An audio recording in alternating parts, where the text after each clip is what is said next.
नमस्कार दर्शकों, आपका स्वास्थ्य कार्यक्रम में स्वागत है। दर्शकों, जैसा कि आप देख रहे हैं कि कोरोना एक महामारी के रूप में पूरे विश्व स्तर पर है। हम जहां पर अभी हैं इसके आसपास भी है। इसके बचाव के लिए तरह तरह के उपाय किए जा रहे हैं। उसी में से एक है आरोग्य सेतु ऐप।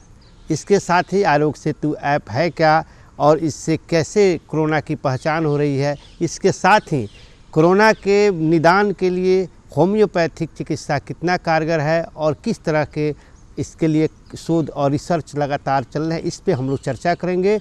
हमारे साथ अभी मौजूद हैं डॉक्टर ए.बी. यंगार साहब, जो राजकीय आरबीटीएस कॉलेज के प्राचार्य हैं। डॉक्टर साहब, आपका स्वागत है हमारे साथ। सबसे पहले आप बताएं कि आरोग्य सेतु ऐप क्या है, बताएं। यह एक एप्लीकेशन है जो सरकार के द्वारा विकसित किया गया है आम जनों के सुविधा के लिए। आज जो कोरोना जैसी विश्वव्यापी महामारी के डर से लोग डर रहे हैं, इससे यहाँ के लोगों को आश्वस्त करने के लिए सरकार द्वारा बनाया हुआ एक ऐप है, जिसके माध्यम से स्वयं नागरिक अपना स्वास्थ्य परीक्षण कर आश्वस्त हो सकते हैं। एवं इस ऐप के द्वारा निर्देश भी दिया जाता है कि यदि आपको कुछ प्रॉब्लम है तो आगे आप क्या कर सकेंगे और आगे आपको क्या करना चाहिए। जी, और सर बताएं कि कोरोना कोई व्यक्ति कैसे जानेगा कि उसे कोरोना है। सामान्यतः हमारे बॉडी का टेम्परेचर 99 और 99.5 डिग्री फ़ारेनहाइट के नीचे रहता है, लेकिन यदि किसी मनुष्य को सूखी खांसी और बुखार जैसा कोई चीज़, इससे ज़्यादा बुखार महसूस होने लगे, तो उस आदमी को चाहिए कि वो अपना इन्वेस्टिगेशन करवा करके इलाज शुरू करे। सर, एक बताएं कि चूँकि आप बताएं कि कोरोना जो है यह है, इसका क्या है इतिहास और क्या है कोरोना, बताएं हमारे दर्शक।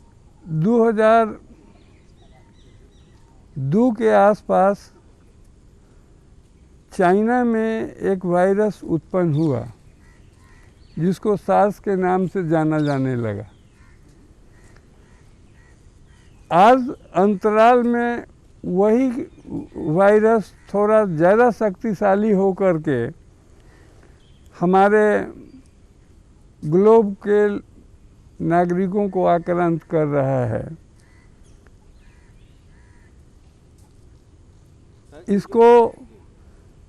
इस वायरस का नाम SARS-CoV-2 दिया गया और इस बीमारी का नाम कोविड-19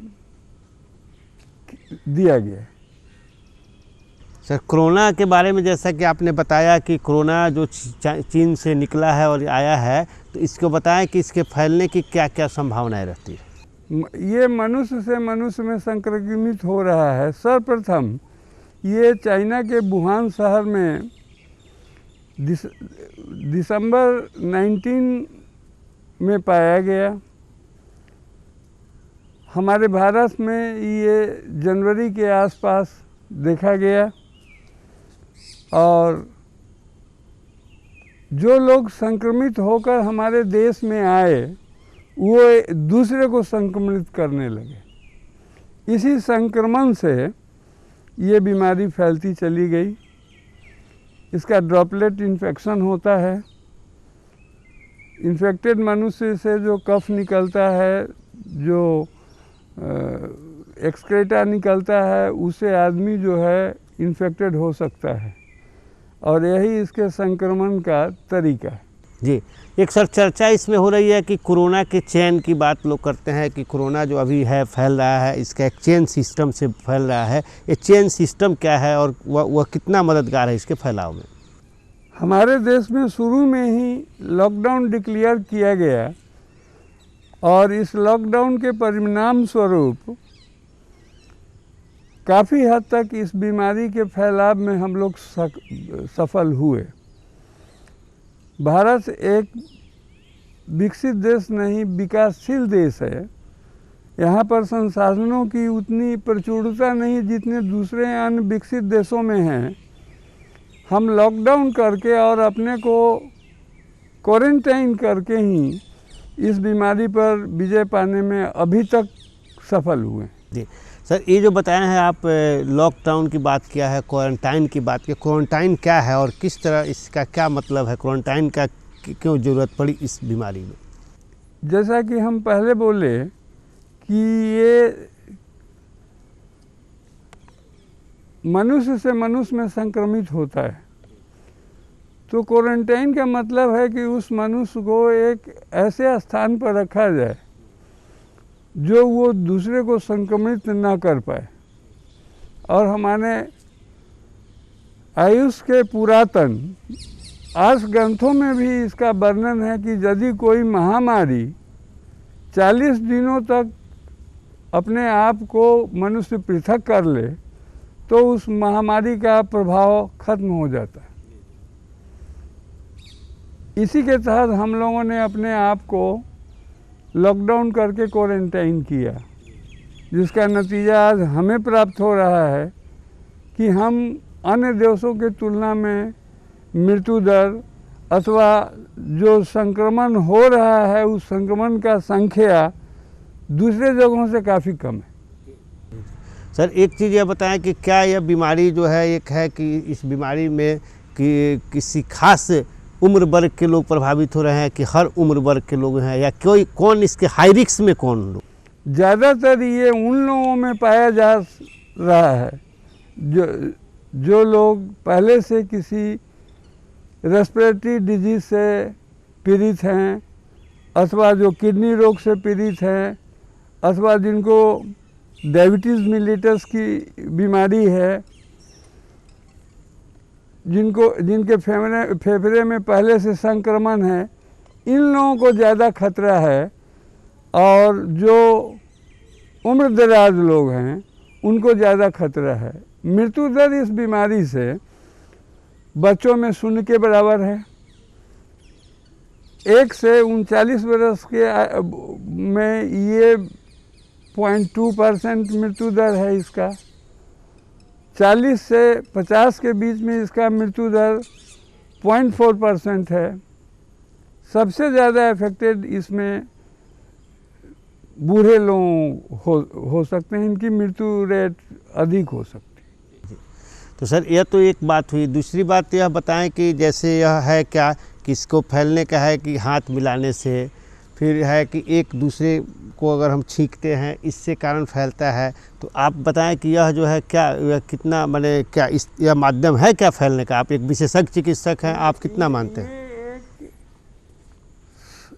हाईली संक्रमित करने वाली बीमारी है, अतः जो पीड़ित व्यक्ति हैं उनके द्वारा त्याग किए हुए कफ, थूक से के कांटेक्ट में जो कोई भी आएगा उसको ये बीमारी होगी। इसलिए हमें सार्वजनिक स्थलों पर जैसे लिफ्ट का स्विच बोर्ड हुआ, अथवा रेलिंग हुआ, अथवा दरवाजे का हैंडल हुआ, इन सारे चीज़ों को छूने से बचना चाहिए। और जब हम इन चीज़ों से बचेंगे तो हम इस बीमारी से भी बच पाएंगे। जी। एक चीज़ सर स्वास्थ्य श्वसन की है कि सांस से संबंधी बात है कि क्या इसमें यह उससे ज़्यादा है क्या फैलता है? इस माइक्रो ऑर्गेनिज्म का एक ही साइट ऑफ एक्शन है और वो है mucus membrane of the respiratory tract. हमारे जो श्वसन तंत्र हैं उस पर इसका आक्रमण होता है और जो श्वसन तंत्र के म्यूकस मेम्ब्रेन हैं उसको ये आक्रांत करता है, जिससे हमें श्वास लेने में कठिनाई हो सकती है और अन्य लक्षण उत्पन्न हो सकते हैं। सर बताएं कि हम कैसे यह समझ पाएंगे कि कोई व्यक्ति है वह संक्रमित है, या कैसे हम पहचान करेंगे उसको? हम पहले स्क्रीनिंग करते हैं और स्क्रीनिंग में यदि उस सस्पेक्टेड व्यक्ति का टेम्परेचर नॉर्मल पाया जाता है और जो अभी तक के डिस्क्रिप्शन में आए हैं कोरोना के लक्षण वो यदि नहीं मिलता है तो हम उस व्यक्ति को स्वस्थ मान सकते हैं। लेकिन इससे अधिक 99 अथवा 99.5 से ज़्यादा टेम्परेचर और सूखी खांसी हो, सांस लेने में तकलीफ़ हो, तो उन्हें इन्वेस्टिगेशन की ज़रूरत है। इसके लिए जो अस्पताल निर्धारित किए गए हैं वहाँ पर जाकर करके उसका टेस्ट होना चाहिए, उनको क्वारंटाइन होना चाहिए, उनके अवस्था के अनुसार आइसोलेट होना चाहिए। इससे ये बचने का उपाय है। सर, होम्योपैथिक चिकित्सा कितना कारगर है खास करके कोरोना को लेकर? अभी भारत सरकार के अंतर्गत जितने भी सक्षम प्राधिकार हैं वो होम्योपैथी के क्षेत्र में अब अनुसंधान कराना शुरू कर दिए हैं, जिसमें एक नेमिनाथ होम्योपैथी कॉलेज आगरा को भी तुरंत दिया गया है परमिशन कि आप होम्योपैथी दवाइयों के इफ़िकेसी के बारे में खोज कर मंत्रालय को सूचित करें, जिससे मंत्रालय इसे आगे की तरफ काम कर सकें। और विभिन्न राज्यों में, हमारे देश के विभिन्न राज्यों में इम्यून बूस्टर के रूप में आर्सेनिक एल्बम 30 बांटा गया है। अभी तक हमारे प्रदेश में ये ऐसा नहीं किया गया है। सरकार प्रयत्नशील है और हम आशा करते हैं कि कुछ ही दिनों में हम भी इसको कर पाएंगे। सर, आप एक होम्योपैथिक कॉलेज के प्राचार्य हैं और ख़ास करके आपके होम्योपैथिक कॉलेज बहुत इस पर काम कर रहे हैं। आप यह बताएं कि आपके होम्योपैथिक कॉलेज में इस कोरोना की जानकारी कब हुई और किस तरह से लोगों के बचाव के उपाय किए जा रहे हैं, विस्तार से बताएं। Central council for research in homeopathy शुरू से ही इस विषय पर जागरूक रहा और जैसे कोरोना का आगाज़ हमारे देश में हुआ, central council for research in homeopathy के द्वारा हम लोगों को सूचना दी गई कि इसके रोकथाम के लिए आर्सेनिक एल्बम 30 का वितरण रोगियों में किया जाना चाहिए, जिससे उनके शरीर का रोग प्रतिरोधक क्षमता बढ़े और वो इस बीमारी से आक्रांत न हो। हम लोग मार्च के शुरू से ही उस प्रतिरोधक दवाई को अपने कॉलेज के वह विभाग के द्वारा वितरित करवाना शुरू कर दिए, जो अभी तक वितरित किया जा रहा है। इसके इलाज के लिए हम लोग प्रयासरत हैं। चूँकि ये एक नई बीमारी है जो एक माइक्रो ऑर्गेनिज्म के कारण हो रही है और हाईली ससेप्टेबल वायरस है, जिसका संक्रमण मनुष्य से मनुष्य में तेज़ी से हो रहा है। तो इसके इलाज, चूँकि ये नोटिफाइड डिजीज़ हो गया है, इसलिए इसके इलाज का व्यवस्था अभी हमारे संस्थान में नहीं है। हम प्रयासरत हैं कि इस तरह के रोगियों का इलाज अपने संस्थान के माध्यम से कर सकें। हमने केंद्र सरकार और राज्य सरकार दोनों से आग्रह किया है कि इस दिशा में अनुसंधान करने का हमें परमिशन दिया जाए। हमारे मुजफ्फरपुर में चूँकि रोगी उपलब्ध नहीं हैं, इसलिए हमने बिहार सरकार के स्वास्थ्य विभाग के प्रधान सचिव से ये आग्रह किया है कि हमें आदेश दिया जाए उन जगहों पर जा करके कोरोना से संक्रमित मरीजों का अध्ययन करें और इसके कारगर इलाज के बारे में। सर, आपके यहाँ जो आपने बताया है कि हमारे कॉलेज में हम लोग प्रिवेंटिव मेडिसिन दे रहे हैं बचाव के लिए, तो वह कोई अगर हमारे दर्शक कार्यक्रम को देख रहे हैं, उनको यह कैसे दवा सुलभ से मिलेगी, क्या व्यवस्था है, कब से कब तक मिलती है, थोड़ा बताइए। हमारा कॉलेज एकमात्र सरकारी संस्थान है जिसमें 8 बजे से 5 बजे तक रोगी देखी जाती है। कोई भी व्यक्ति यदि रोग प्रतिरोधक दवा लेना चाहता है वो हमारे बाह्य विभाग के समय सारणी के अनुसार वहाँ पहुँचे, वो दवा उसे वहाँ उपलब्ध होगी। सर, यह जो दवा आपने बताया कि हमारे यहाँ आउटडोर में दवाएं हम देते हैं, तो जो कोई अगर चाहता है लेना, हमारे नागरिक कोई भी, तो उसको क्या कोई शुल्क देना पड़ता है क्या? नहीं, ये एक सरकारी संस्थान है, ये पूरी तरह निःशुल्क है, कोई पैसा हम लोग नहीं लेते हैं, हम लोग मुफ्त में ये दवा वितरित करते हैं। जी सर, आप अभी बता रहे थे कि इसके बारे में कि होम्योपैथ हम रिसर्च भी करने जा रहे हैं, हमारे पास पूरी टीम है, लोगों को बचाव कर रहे हैं। एक चीज़ हम लोग जानना चाहेंगे कि जो सोशल डिस्टेंसिंग या शारीरिक दूरी की बात की जा रही है, आप एक विशेषज्ञ चिकित्सक है, ये शारीरिक दूरी क्या है और इसका क्या महत्व है? देखिए, जब हम श्वास छोड़ते हैं तो वो तकरीबन 30 फीट तक हमारा श्वास आगे की तरफ जा सकता है। ये सोशल डिस्टेंसिंग हम यदि उससे ज़्यादा मेंटेन करें तो बहुत हद तक हम संक्रमित व्यक्ति से संक्रमित नहीं हो सकेंगे। इसलिए सोशल डिस्टेंसिंग को अपनाना इस बीमारी के बचाव के लिए बहुत ही कारगर उपाय है। 3 फीट तक आदमी का श्वास आगे की तरफ जाता है, यदि हम इससे ज़्यादा दूरी मेंटेन कर लें तो हम अपने को संक्रमण से बचाने में काफ़ी कामयाब हो सकें। जी, एक चीज़ सर अभी आया है कि आप जो है मास्क की बात हो रही है और अभी अनिवार्य भी कर दिया है सरकार ने, तो इसके मास्क का इस बीमारी के कोरोना के रोकथाम में कितनी भूमिका है मास्क की? जो हम श्वास लेते हैं उसको बाहर छोड़ते हैं और बाहर छोड़ने के बाद यदि हमारे कांटेक्ट में दूसरा व्यक्ति आता है तो वो अफेक्टेड हो जाता है। अतः यदि हम मास्क का उपयोग करें तो बहुत हद तक हम इस पर काबू पा सकते हैं। इसलिए मास्क को अनिवार्य कर दिया जाना चाहिए और ये अनिवार्य हो भी गया है। जी जी जी। अब सर आप बताएं कि सरकार की तरफ से कोरोना के रोकथाम के लिए सरकार की तरफ से क्या व्यवस्थाएं हैं, खास करके क्वारंटाइन की बात हो, इलाज की बात हो, आइसोलेशन की बात हो, तो हम लोग मुजफ्फरपुर में हैं या बिहार के परिप्रेक्ष्य में कहाँ कहाँ क्या क्या व्यवस्था है, थोड़ा दर्शकों को बताएं। इस दिशा में केंद्र सरकार और बिहार सरकार का प्रयास सराहनीय कहा जाएगा।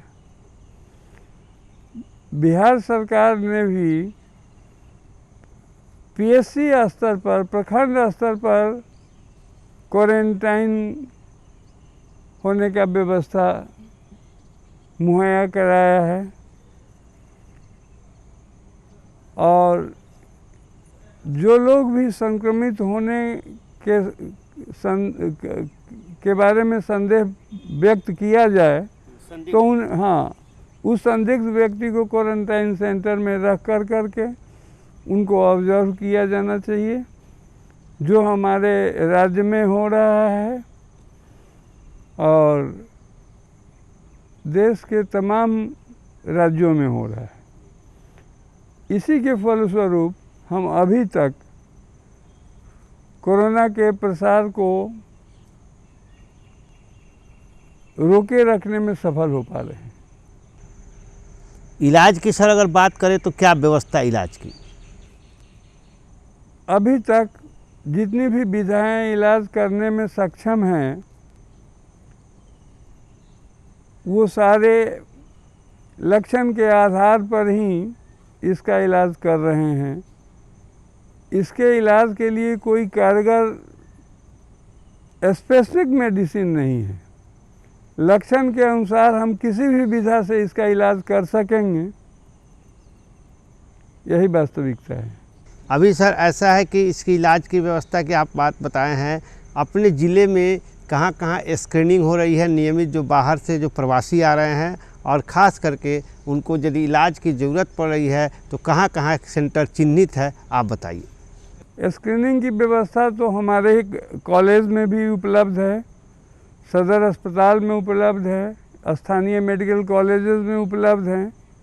इसके अलावा जितने सक्षम अस्पताल हैं उनमें ये उपलब्ध हैं।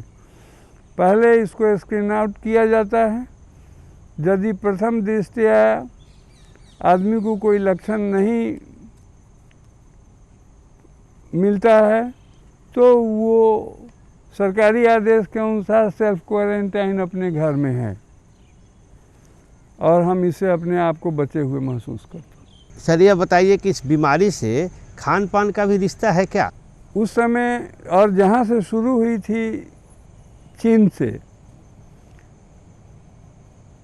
चीन के लोग काफ़ी मात्रा में सी फूड यूज़ करते हैं और इस बीमारी के पता लगने के तुरंत बाद चीन ने सी फूड को बंद कर दिया था।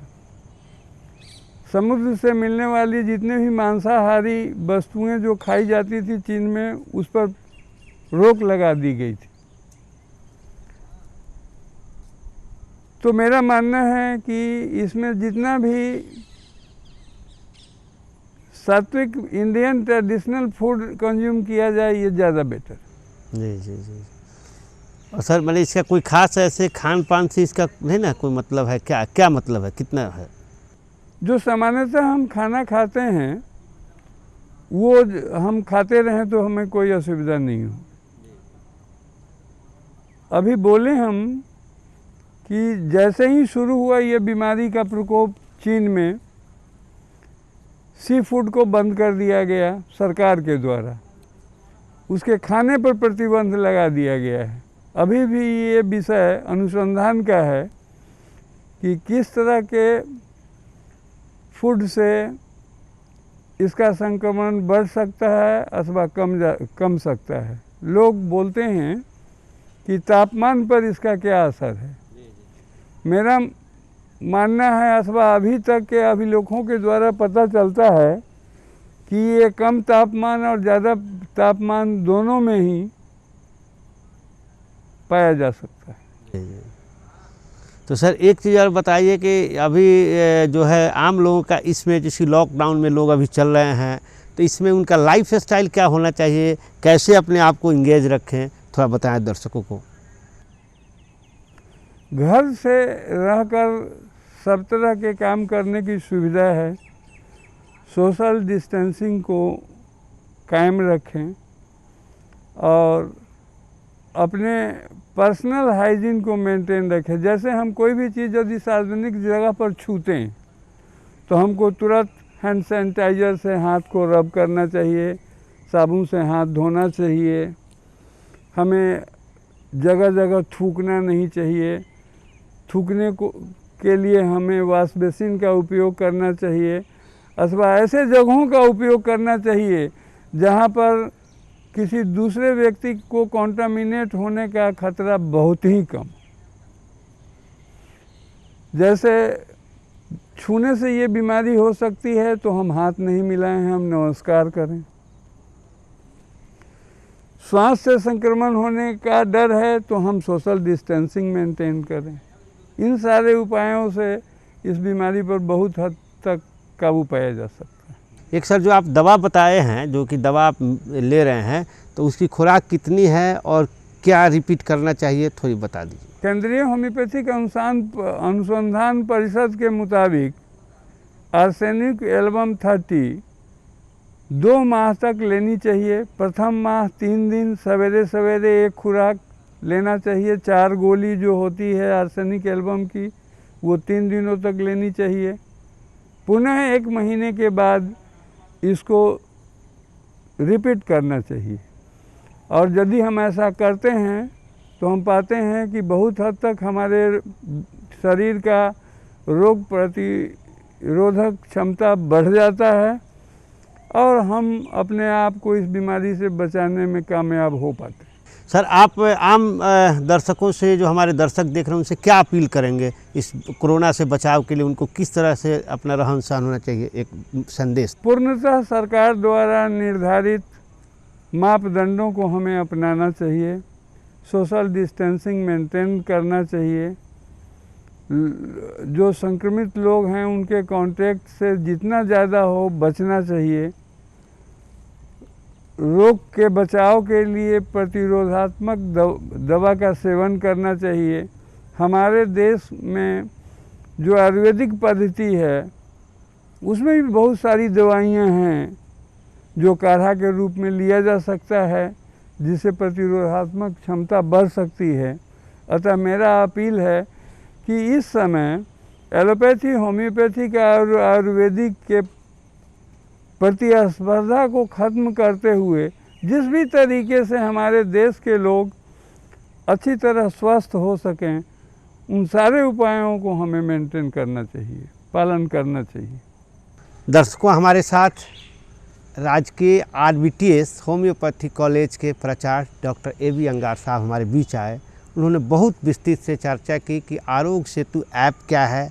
ये ऐप अगर आप डाउनलोड करते हैं तो निश्चित रूप से आपको पता चलेगा कि हम कितने कोरोना के हाई रिस्क में हैं या नहीं हैं, या उससे माध्यम से आप अपने को बचाव कर सकते हैं। दूसरा, सर ने अपील किया कि आपका लाइफ स्टाइल ऐसा हो, शारीरिक दूरी मेंटेन करें, मास्क लगाएं और ज़्यादातर अपने घर में रहें, और वहीं से अगर कोई अति आवश्यक हो तभी बाहर निकले। तो निश्चित रूप से हम इस कोरोना महामारी से अपने खुद भी बचेंगे और समाज को भी बचाएंगे।